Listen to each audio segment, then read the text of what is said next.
My name is Chloe Carter. I'm 28 years old, and my family has treated me like background noise for as long as I can remember. To them, I was the responsible one, the one who would be fine no matter what, which really meant they never had to pay attention to me. They saved all the attention, all the praise, all the "we're so proud of you" speeches for my older brother and his big, shiny life. I got the occasional "that's nice, honey" tossed over a shoulder while they refreshed the group chat to see his latest win. This Christmas was supposed to be about him again. My mom called it a little celebration for your brother's big promotion, like I was just extra seating at his party. They had no idea that a few weeks earlier I'd wired more money into my bank account than my entire family had seen in their lives combined. No idea that my little side project, the one they rolled their eyes at, the one they called a distraction from a real career, had turned into a company someone paid $170 million for. I sat at that table, staring at the carved ham and the mismatched holiday plates, listening to them hype him up like always, feeling that old familiar burn in my chest. Then my brother made one snide comment too many about my tiny nurse paycheck and my cute little business. I looked him dead in the eye and said, as casually as I could, "I sold my company." He smirked and asked, "Your little worthless business? For how much?" I said, $170 million. His jaw actually dropped. My mom went pale. My dad's fork slipped out of his hand and clattered against the plate. What happened after that changed our family forever, and not in the warm, fuzzy Christmas movie way they like to pretend we are. Before I tell you what my brother said next, and what I did after I walked away from that table, do me a favor. Drop a comment with what time it is for you right now and where you're watching from. I love seeing how far these messy family stories can travel. Growing up as Chloe Carter meant learning early that love in my house came with a ranking system, and I was never in first place. I was the kid who brought home science fair ribbons and straight A's in biology. My older brother was the one who scored winning touchdowns and got his name announced over the loudspeaker. Guess which one my parents framed on the wall? They called me low maintenance, like it was a compliment. "Chloe doesn't need all that fuss," my mom would say, adjusting my brother's tie for the third time before his award ceremonies. When I got into a competitive nursing program on a scholarship, my dad said, "That's great, honey. Nurses are helpful." Then immediately turned to ask my brother, Ryan, how his business major was going, like my life was a warm-up act for the real show. The irony is, being ignored made me dangerous. While they were glued to Ryan's highlight reel, I was learning how to read EKGs, start IVs, and think clearly while someone was coding in front of me. I took a job as a night shift ER nurse straight out of school, and what nobody in my family understood was how much chaos I handled every single night. We stabilized car crash victims, stroke patients, overdose cases. I made calls at 3 a.m. that meant the difference between someone waking up or never waking up again. And in the pockets of time between codes and charting, when other nurses scrolled their phones, I sketched out an idea on the back of scrap paper. I kept seeing the same problems over and over: chaotic staffing, missed handoffs, dangerous delays because no one had a clear picture of who was where and what was happening. So, with the help of a programmer friend from school, Maya Lopez, I started building a platform we called PulseLink, a real-time coordination system for emergency departments. At first, it was just a rough prototype. I'd drag myself home at 7 a.m., shower, crash for a few hours, then wake up, chug coffee, and hop on calls with Maya. We'd debug issues while my neighbors were making dinner, then I'd head back to the hospital for another 12-hour shift.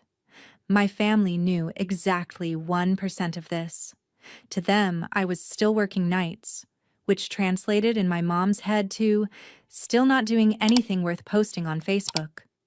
But they knew every single detail of Ryan's life. He became an investment analyst, then a future partner at his firm, then the proud owner of a condo our parents helped him pay for. They cashed out part of their retirement to help with his down payment and called it supporting his future. When I asked if they could co-sign a small line of credit so Maya and I could quit our second jobs and focus on PulseLink, my dad laughed and said, "Sweetheart, apps are a fad. Be realistic. Nursing is your backup plan, remember? Don't risk that on some tech fantasy." Funny how my steady, life-saving job was a backup plan when it came to me, but Ryan's spreadsheets were visionary. The night everything changed, I was on break in the staff lounge, half asleep on a plastic chair with my phone face down on my lap.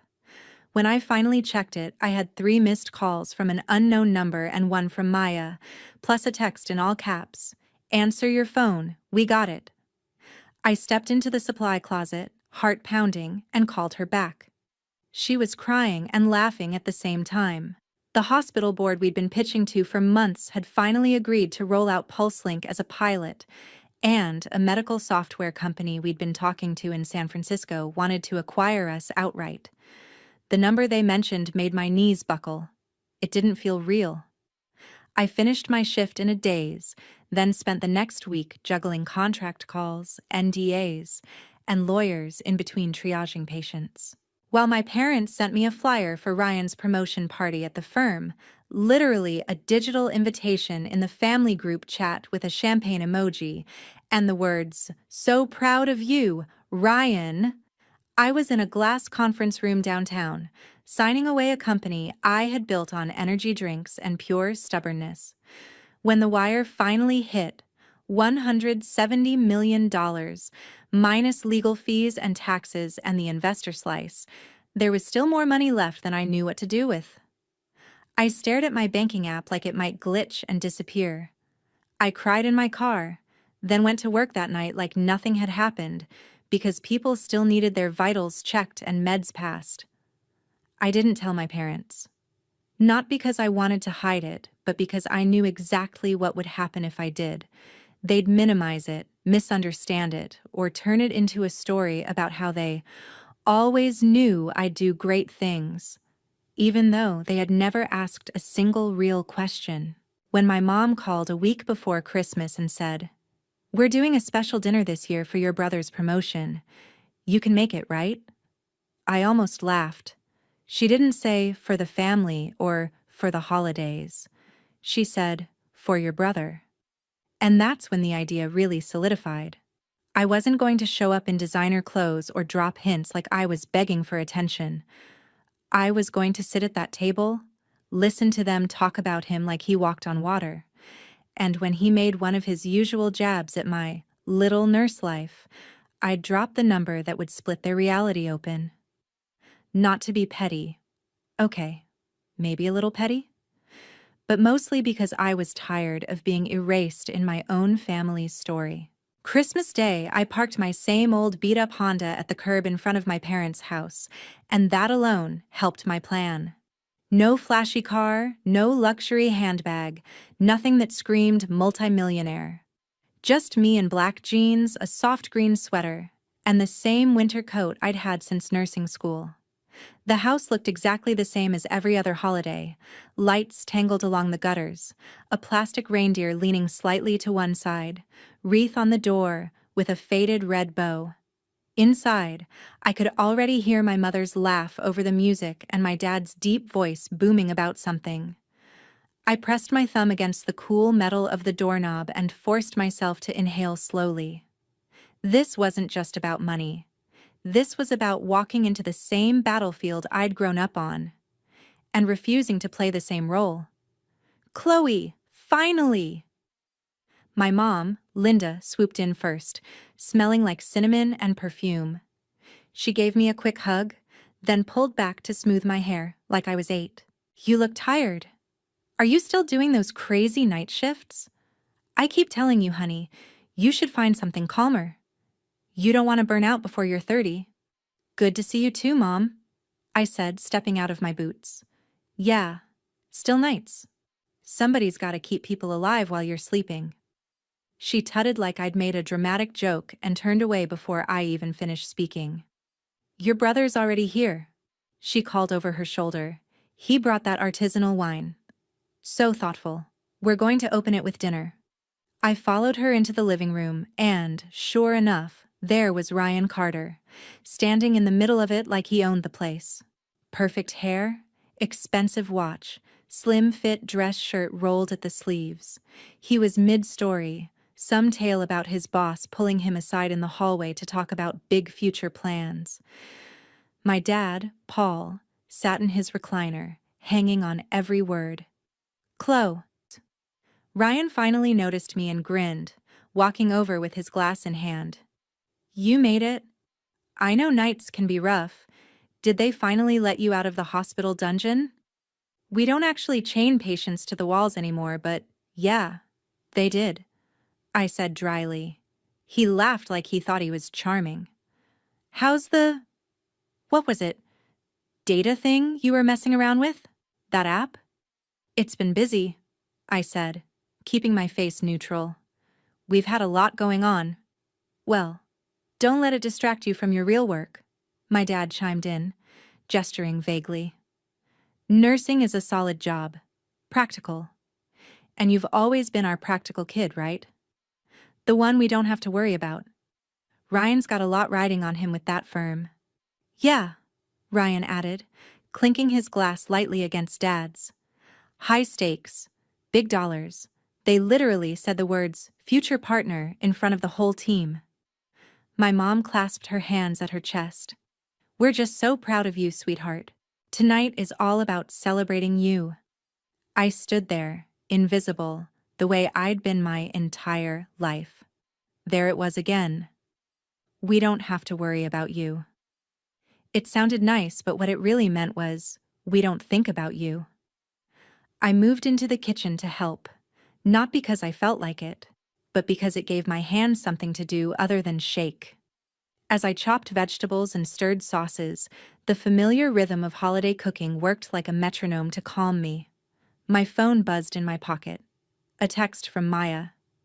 Maya, you okay? Maya, remember, they don't decide your value. You do. I smiled despite myself and typed back. Showtime soon. When we finally sat at the dining table, the seating arrangement said everything.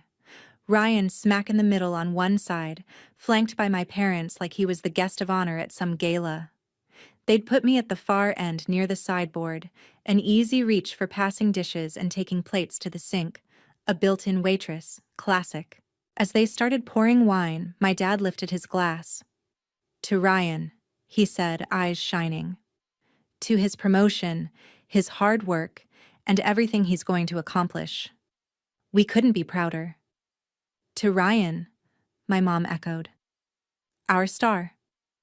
I raised my glass too, partly because it would have been weird not to, partly because I wanted them lulled into their usual script. Ryan smirked at me as he took a sip, a small smug lift of his mouth that said he knew exactly where he sat in the family food chain. So Chloe, he said, leaning back like a talk show host tossing a bone to a guest, still pulling double shifts and eating stale vending machine snacks? You gotta get out of that grind, little sis. Maybe someday I'll get you an interview at my firm. He said it half joking, but there was a real condescension under it, the same tone he'd used when he once told me, if that app of yours ever makes a buck, I'll buy you something nice, like a real purse. My chest tightened, but this time, instead of swallowing it, I let the feeling sharpen me. I glanced at the ham, the mashed potatoes, the flickering candle in the center of the table. I thought about every time they'd brushed past me to get to him, every time they'd turned my milestones into footnotes to his achievements, and I decided I was done. I didn't blurt it out in anger. That would have been too easy for them to dismiss as Chloe being emotional. I waited.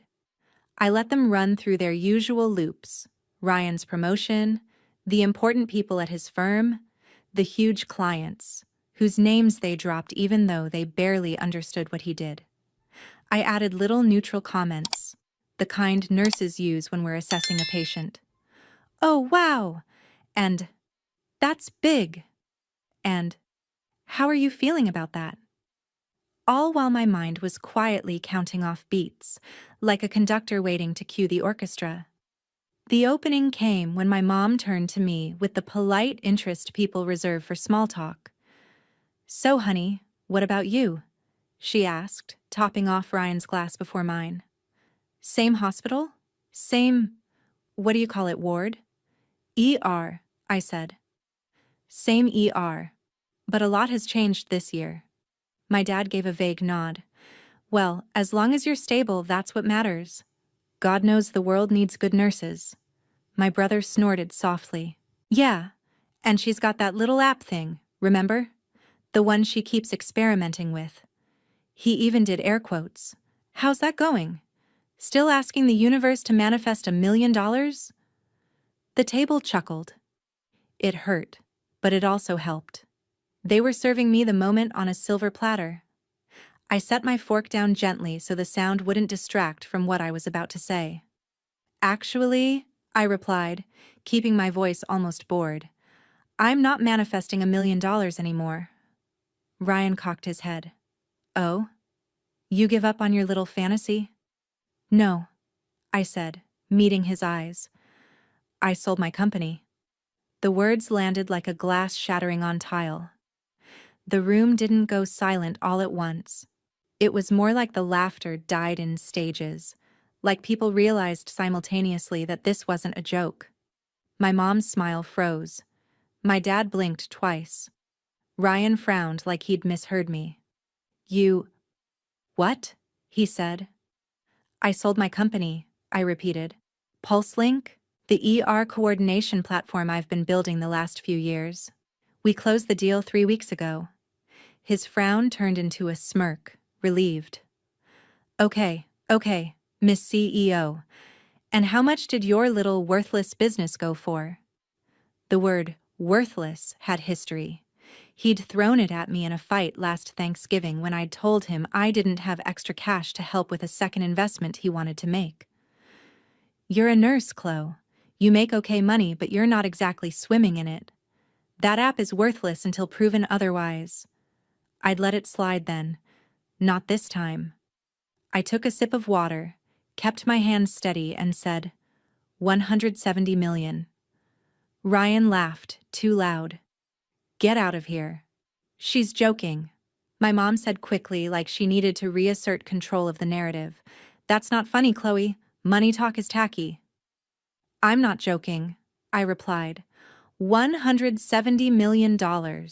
A healthcare software company in San Francisco acquired PulseLink. We signed at the beginning of the month.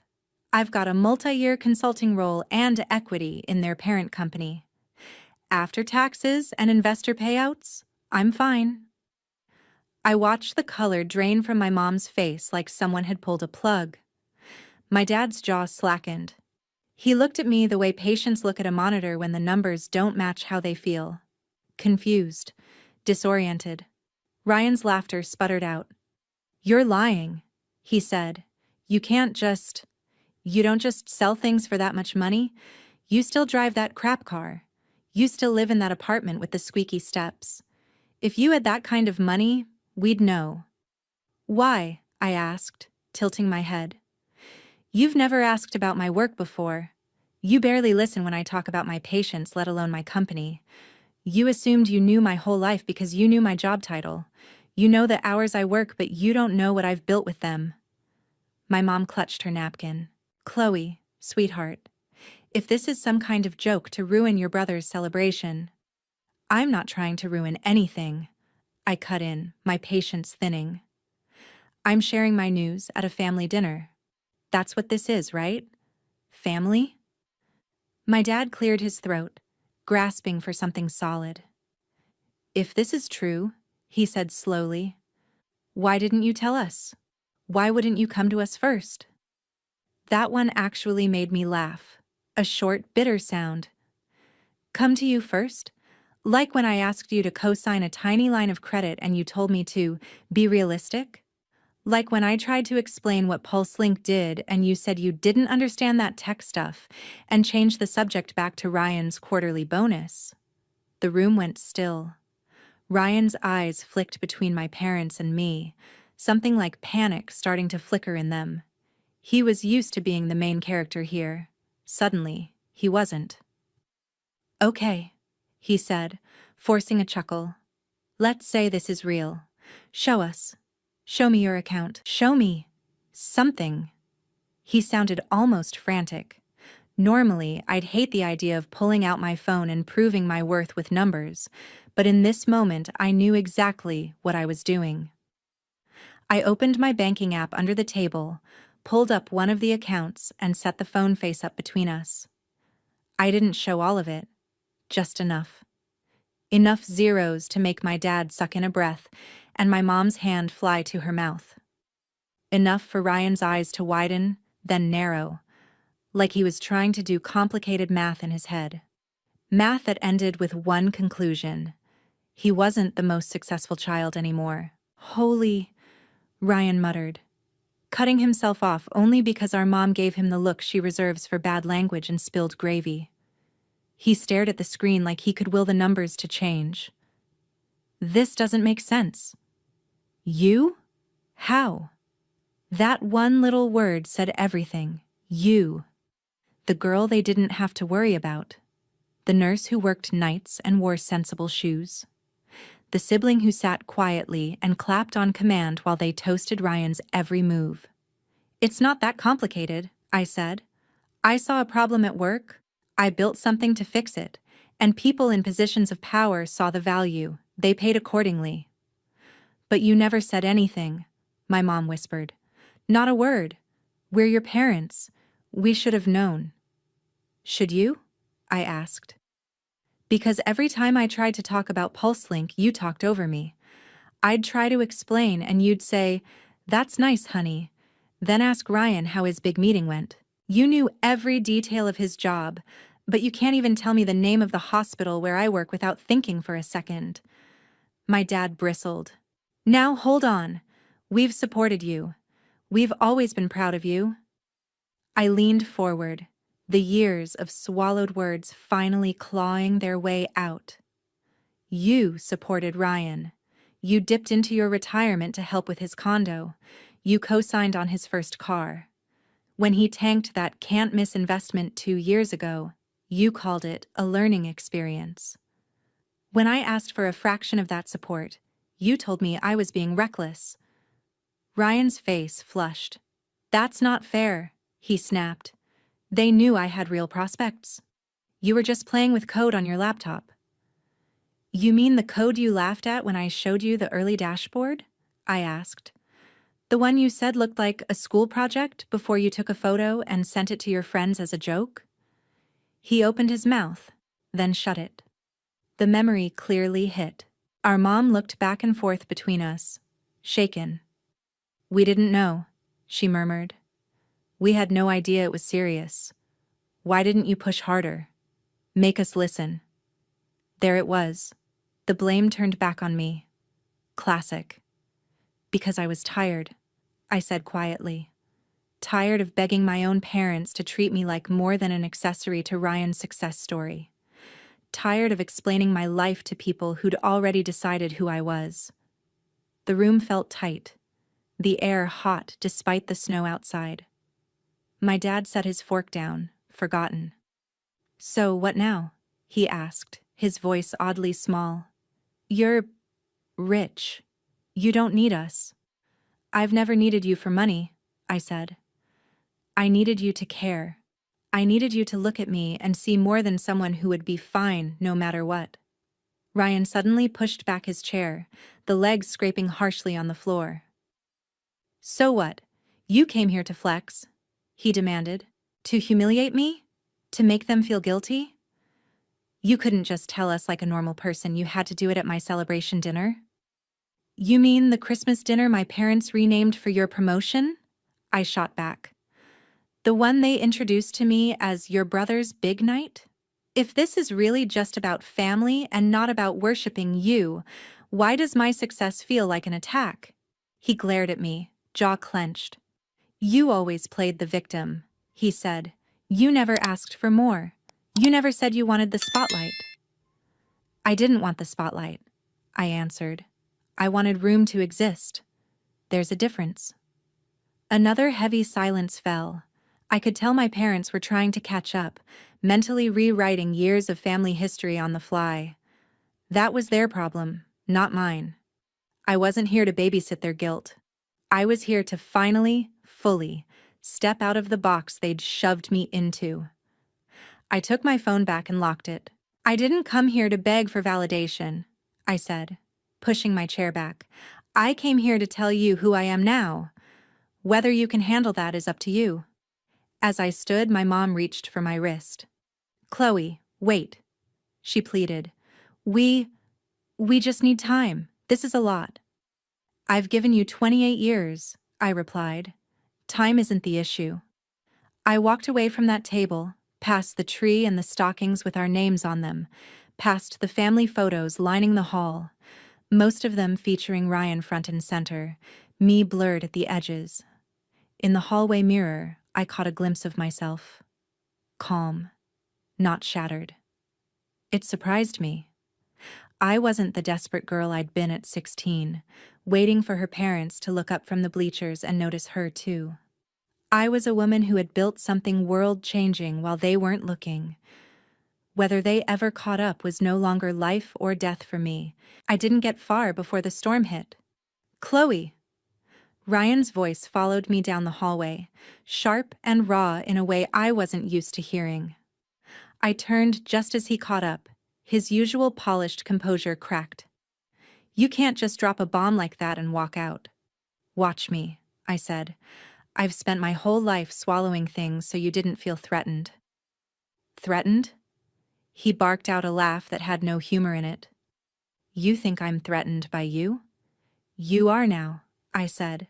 We stared at each other, the years of unspoken competition suddenly very, very spoken. My parents hovered a few feet behind him, not quite close enough to intervene, not quite distant enough to pretend they weren't involved.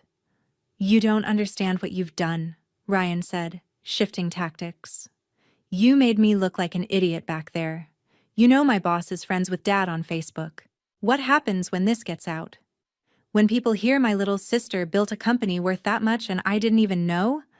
I look like a joke." There it was. Not concern for me, not curiosity about my work. Just panic about his image. "Your biggest fear is looking stupid," I said. "My biggest fear used to be dying in a hallway because nobody listened when I said I wasn't okay. That's the difference between us." My dad bristled. "Now that's uncalled for. We've always cared about you." "You cared about the version of me that didn't make you uncomfortable," I replied. "The quiet nurse, the helper, the good listener. You had a script for her. You don't have a script for this version." My mom stepped closer, wringing her hands. "We're trying to understand. We're trying to be happy for you. But it hurts, Chloe. It hurts that you didn't trust us with this, that you shut us out." I swallowed, choosing my next words carefully. "You weren't shut out. You walked out. Every time you interrupted me to ask Ryan another question, every time you forgot my schedule but memorized his, every time you told me to be happy for your brother when I was hurting. You think being ignored doesn't leave scars?" Ryan scoffed. "This is ridiculous. You're acting like you were abused or something. You had a roof over your head, food, a good school. You had every advantage." "Except being seen," I said quietly. "Except being chosen." The hallway felt too small, the walls too close. For a second, I considered softening, taking it back, making a joke to ease the tension. That old reflex was strong. But then I remembered all the nights I spent collapsing into bed, eyes burning from staring at a screen after 12 hours on my feet, building something no one in this house believed in. That girl deserved better than me backing down now. "Here's what's going to happen," I said, surprising even myself with how steady I sounded. I'm going to leave. You're going to sit with this. Maybe you're going to get angry and complain to each other about how ungrateful I am. Maybe you're going to feel guilty. Maybe you're going to try to pretend nothing happened. That's your call. But from now on, if you want access to my life, not my money, my life, it will be on different terms. My dad frowned. What terms? You stop comparing me to Ryan, I said. You stop treating my accomplishments like accidents. You stop asking me for favors you would never expect from him. And you apologize, not just for tonight, for the last 20 years. Ryan threw his hands up. Apologize? For what? Being successful? No, I answered. For stepping on me to feel taller. For laughing at my work when you didn't understand it. For using me as proof that you were the special one. He flinched at that, just slightly. You don't know what it's like to be under pressure all the time, he muttered. To have everyone counting on you to make it. You're right, I said. I don't know what it's like to have people believe in me before I prove anything. I only know what it's like to patch people up all night and then pour my last brain cells into building something while the people who were supposed to love me most called it a gamble. We didn't have the same childhood, even though we grew up in the same house. For a moment, no one spoke. Then my mom did something I honestly didn't expect. She started crying. Not the performative tears she'd sometimes use to shut down conflict, but the messy kind, the kind that made her reach for the wall like she needed support. We did this, she said to my dad, voice cracking. We made them like this, pitted them against each other without even noticing. I thought we were just encouraging him because he needed it. I thought she was fine. My dad's shoulders slumped, the fight draining out of him. We were wrong, he said quietly. We were wrong, and we can't undo it. Ryan looked between them, then at me, and for the first time, I saw something in his eyes I hadn't seen before. Fear. Not of me, but of losing this version of his life where he was always the chosen one. So what? He asked hoarsely. You cut us off? You disappear into your rich people world and forget we exist? I shook my head. No, I said. I build a world where I exist, whether you see me or not. You can be part of it if you're willing to do the work. If not, I'll be okay. For the first time, I truly know that. I grabbed my coat from the hook by the door. My mom reached for me and then stopped, like she knew empty promises wouldn't work this time. We'll call you, she said weakly, when we've thought about what to say. Take your time, I replied. Just don't call me to ask for money. Ryan's cheeks reddened. You already hinted, I cut in. You asked how this would look for you at work. You're scared your boss will find out your baby sister is more successful than you on paper. Newsflash, that's not my problem. You have your own path to walk. I stepped outside into the icy air, the cold biting but clean. Behind me, the muffled sounds of my family arguing rose and fell. It hurt. Of course it hurt. But under the hurt, there was something else blooming. A strange, fierce peace. For once, I hadn't folded myself into a smaller shape to fit their expectations. I walked to my car feeling like my spine was made of steel. In the weeks after Christmas, my family did exactly what I expected. They went quiet. No group chats, no Happy New Year text, no memes from my mom. At first, the silence felt like standing in a room after a fire, smelling smoke and not sure what was still standing. I threw myself into my new reality instead. There were meetings with the acquiring company, strategy sessions about how PulseLink would scale, visits to other hospitals where nurses lit up when they saw how much easier their workflow became. For the first time, my daily conversations were with people who saw my brain first, not my role in a family hierarchy. I also did something that would have terrified the old me. I booked therapy.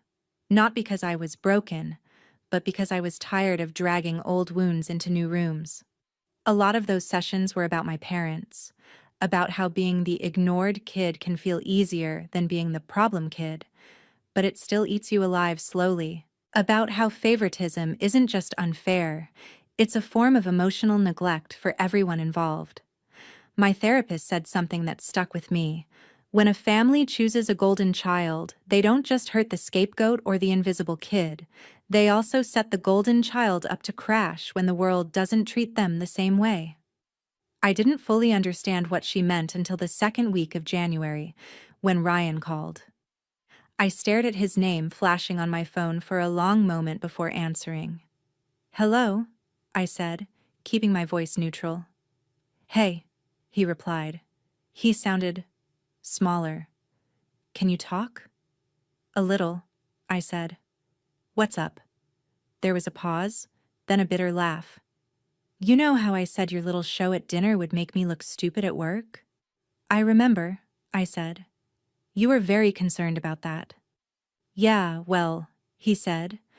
"Turns out I did a pretty good job of that all by myself." He explained haltingly that he'd been riding high on his promotion, the one my parents had basically thrown a holiday in honor of, and had gotten sloppy. He'd used client names in a bar where he shouldn't have. He'd sent an email with the wrong attachment. He'd made a few bad calls trying to impress a senior partner. Nothing illegal, but enough to make the higher-ups nervous. "They said I've gotten distracted," he finished, "that my performance isn't matching my attitude. They're re-evaluating my trajectory." "I'm sorry," I said, and I meant it. Not because I felt guilty, I didn't, but because watching someone's identity crumble is painful, even when that identity was built on a shaky foundation. "Why are you telling me this?" "Because," he said, exhaling hard, "for the first time I get it. A tiny bit anyway. What it feels like when your whole worth is tied to what people think you will become instead of who you actually are.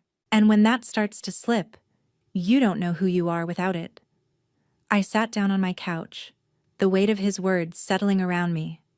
"You could have figured that out without trampling me," I said gently. "But I'm glad you're seeing it now." "Mom keeps saying we should apologize," he blurted. "Dad says he doesn't know where to start. They're messed up about this, Chloe. About you. About them. About everything." "They don't need a perfect speech," I said. "They just need to tell the truth, even if it's ugly." A week later, they did. My parents invited me to meet at a cafe halfway between my place and theirs. They showed up looking 10 years older than I remembered, not from my success, but from finally seeing their own patterns. My mom cried again, but this time she didn't try to make it the whole story. My dad admitted, eyes wet, that he'd been scared of me surpassing him in ways he didn't understand, so it was easier to joke about Ryan's career. They both said the words I hadn't let myself hope for. "We are sorry. We were wrong. We can't undo the years we made you feel like backup. We want to do better, if you'll let us." I didn't melt into their arms. I didn't fix it with one hug. I told them honestly, "I appreciate this. I also need time. I don't trust words yet. I need to see what you do." And then I set boundaries. I told them I wasn't their retirement plan. I told them I wouldn't be bailing Ryan out of any bad investments or paying off their house just because I could. I told them if they talked down my nursing career or treated my work like a fluke again, I would leave. They listened, really listened, and over the next year, slowly, painfully, they started to change. They asked me questions about my work and didn't pivot back to Ryan after 30 seconds. They respected when I said I was tired from a shift and couldn't talk. They started catching themselves when they slipped into old patterns. My mom would stop mid-sentence and say, "I'm doing it again, aren't I?" and then correct herself. As for Ryan, he didn't get fired, but his path at the firm leveled out. No more fast track. No more constant praise. He hated it at first. Then he started to separate who he was from what he did. He apologized to me, really apologized, not with excuses or joking deflections. And one day, months after that Christmas, he asked me something that surprised me more than anything else in this whole story.